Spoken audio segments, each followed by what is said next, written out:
Welcome to Quiet Scare, where horror doesn't scream, it whispers. Authentic documented experiences, thoughtfully adapted for calm, sleep-friendly listening, truth preserved, atmosphere enhanced. Like and subscribe, and tap the bell for new releases. No more than 3 ads in the first 15 minutes, then it plays clean. Literary horror narration for sophisticated listeners. Sleep well and dream dark.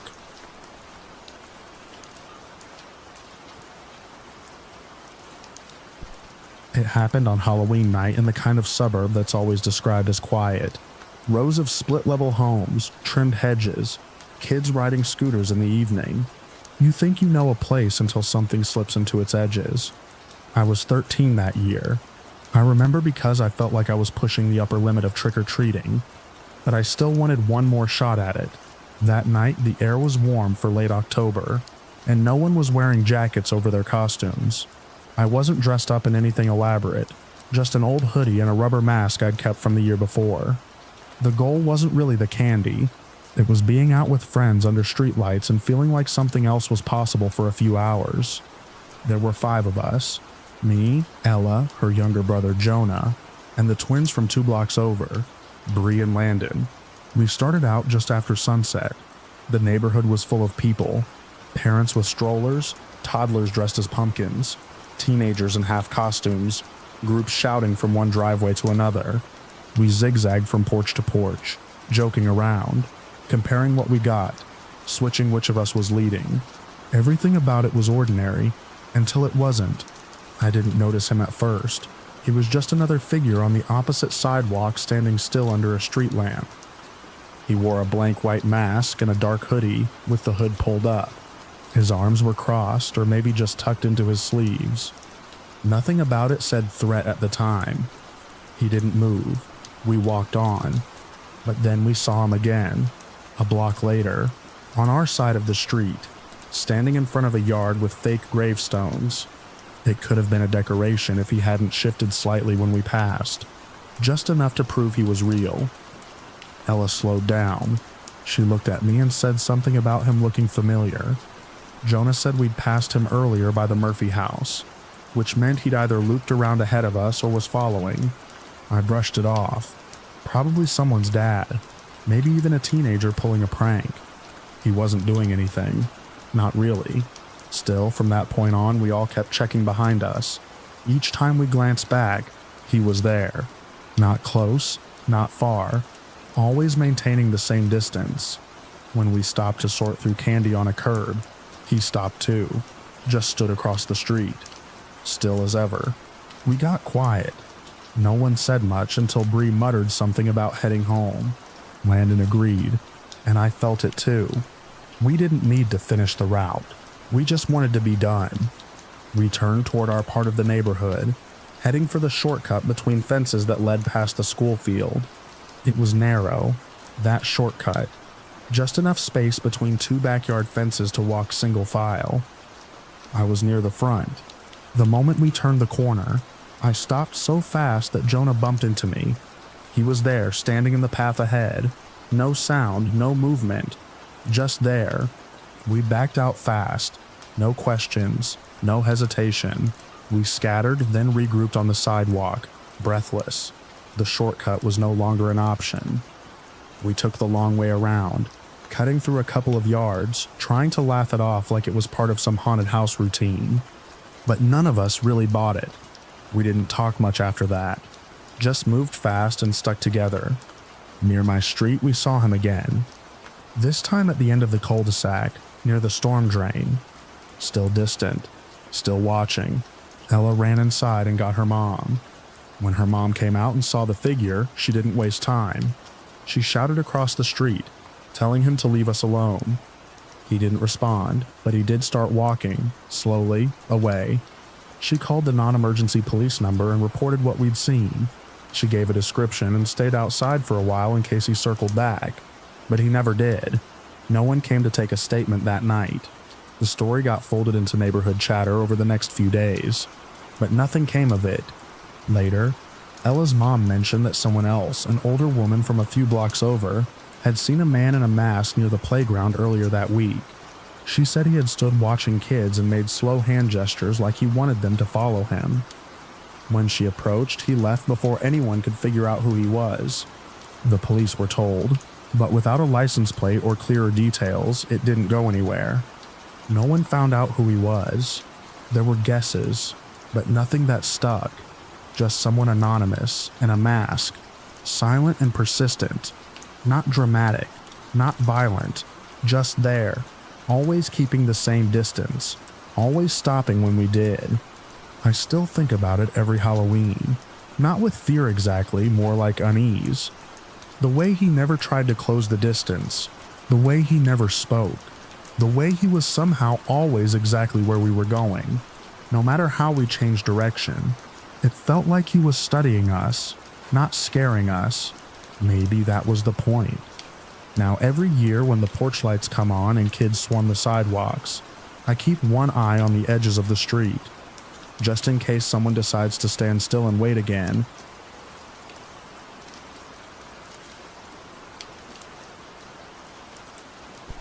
I am known on my block for handing out candy on Halloween, and I take the role seriously, not as a character but as a neighbor who likes the order of bowls, labels, and a clear rule that kids understand and parents appreciate. The sky turned from aluminum to charcoal as the first costumes drifted in with the evening air. They set a folding table on the driveway and sorted the candy into plastic cauldrons, then explained my simple system in the same steady way each year. 2 pieces, trade fairly, and be kind to the littles. The drizzle was only a mist at first, just enough to darken the pavement and sharpen the smell of wet leaves and cold metal. It felt like a normal Halloween on a quiet street where people still wave across hedges. By the time the younger kids had tired and the teens in hoodies with pillowcases came through, I had fallen into that familiar rhythm. Parents with travel mugs thanked me. Little witches and superheroes compared loot.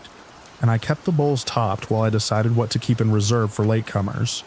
I was content, busy without stress, and focused on the tiny logistics of a small civic duty that always makes the block feel like it belongs to itself. The first call came around the time the drizzle strengthened. I checked the caller ID and saw a number I didn't recognize. I ignored it because I was helping a dinosaur decide between something sour and something chocolate. When the unknown number rang again, 3 minutes later, I answered out of habit and heard nothing except the hush of a live connection. The breathing on the line was faint and regular. There was a soft fumbling sound, something that could have been a finger against plastic. I said the caller likely had the wrong number and ended it. The next call came from a different unknown number, and I made the small mistake that would steer the rest of the night. I answered again. The same hush pressed against my ear. The breathing seemed deliberate. Not angry, not obscene, just present. I tried to move on with my routine and treat it as a pocket dial or a juvenile prank, because that explanation fit the holiday and made the sensation of being regarded feel silly, like a story that would sound funny tomorrow. The calls kept coming, staggered by a few minutes, each with nothing but the line's soft life and the awareness of being listened to. I told myself it would burn out if I stopped reacting, and then I answered once more, simply because curiosity is a response that can look like politeness. My friend planned to stop by and texted that she was a few minutes away. She could not resist teasing me and let me know she might prank call before she arrived.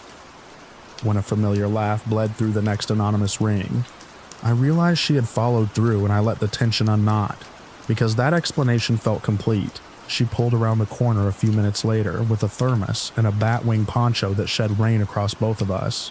As we chatted under the awning about nothing important, I considered telling her about the earlier calls and decided not to make it a conversation. That was the second mistake, the one that kept the oddness in my head and left it untested. Another unknown number rang. I answered with a joking tone, expecting her again, and got the same breath and deliberate quiet I had heard before. There was a faint clack near the microphone, like a ring or a nail touching the phone. I told myself it was just another kid who had seen us talking and decided to join the game. This is how I kept the night calm inside my head. I chose the simplest possible explanation every time, and I kept picking up. When the porch light fluttered and steadied, I glanced up and made a mental note to change the bulb next week. The drizzle thickened and pushed the last families out of the weather. I told my friend we could probably start packing it in soon and that I would bring the last of the candy inside. Another call came through with no caller ID, and this time the voice arrived with the breath. It sounded flat and close, the microphone fuzzing at the edges. The speaker said they were on my street. It is extraordinary how quickly an ordinary night rearranges itself around a single sentence. I didn't want to hand that line any power, so I met it with banter and suggested the caller wave and walk up for a treat.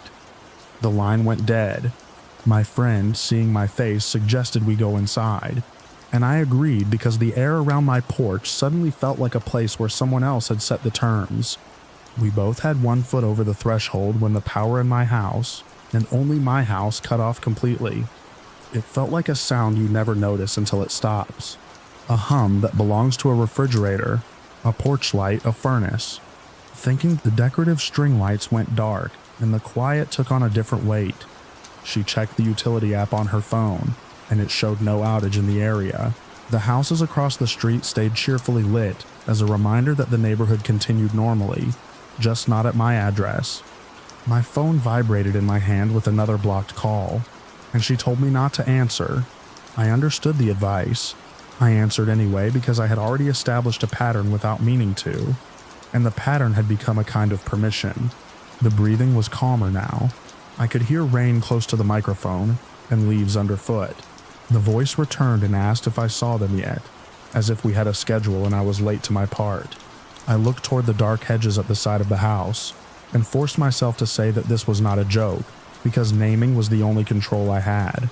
We stepped back and locked the door. We moved through the hallway with my phone's flashlight cutting a narrow column through the dark. The breaker panel in the basement showed lines of little switches sitting exactly where they should, and toggling the main accomplished nothing. The utility app still showed no outage reported for our block. I said something about main character energy to cut the tension, and the hollow sound of the joke made it clear that a joke would not change the facts. The phone buzzed again. I answered without saying hello and listened to rain, breath, and the crunch of someone shifting their weight among wet leaves. A long pause stretched until it felt like the caller was measuring my patience more than my fear. Then the speaker observed that I kept answering and told me that was good. The prank story I had been using to calm myself went brittle, and then broke. I hung up and called the police, reported a series of anonymous calls that had progressed to a direct claim of being on my street, and described the sudden, complete loss of power limited to my home. The operator told me to stay inside, lock the doors, and wait. That was exactly what we did. The next call went to voicemail. I did not want to hear the message and opened it anyway, because the unknown is worse than a recording. The first seconds gave me rain and breath. That matched what I had already heard. Then the voice told me to turn around. I did because a simple instruction issued that close tends to move the body before the brain votes. And there was nothing there except my own furniture and the faint blink of a smoke detector. I felt foolish, but I also felt the situation crystallize into a sequence that would later fit easily into a report. The patrol car arrived soon after and washed the living room ceiling in red and blue.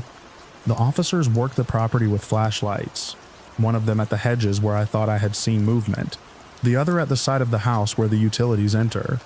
They asked to see the panel and confirmed that the interior looked normal. They moved outside again, and the older officer called us over to the side yard. Her beam followed the conduit to the point where the service cable met the meter. The insulated line sagged and bent at an angle that looked wrong on sight. The insulation wasn't frayed or weathered. It was cleanly cut.